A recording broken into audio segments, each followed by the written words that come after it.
It's hard doing it on your own and not having that other person to tag team with, but it felt very natural and very comfortable very, very quickly.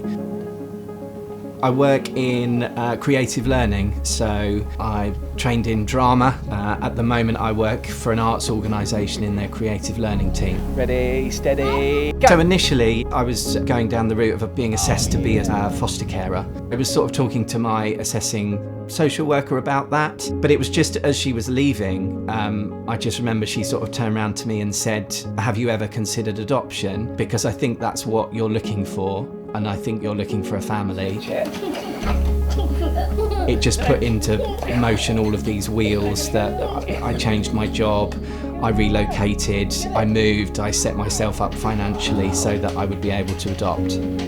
But the process for me was very quick. I had my initial assessment meeting in the August. I went to panel in February, and then my son came home in the March. That's why.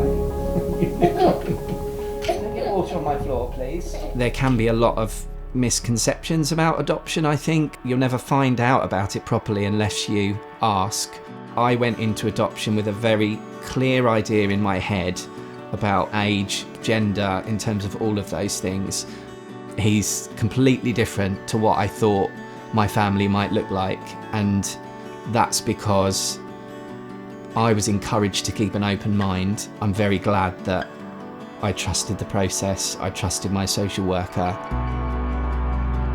I think the training really highlighted everything I would need to consider, and it was tailored to my personal circumstance as well. A lot of time was sort of spent exploring and identifying a support network. Asking for help isn't a weakness and shouldn't be seen as a weakness. Actually, you need those people around you.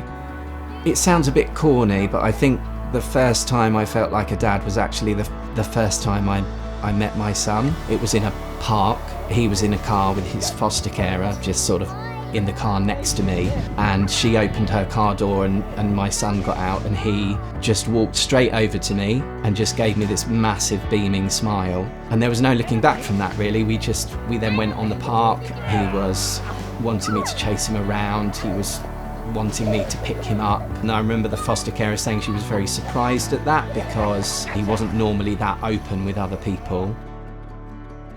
As they were driving off, he was in the car seat in the back and he was just blowing me kisses as they drove off. I think that's the moment that I thought, that's my son and I'm a dad now.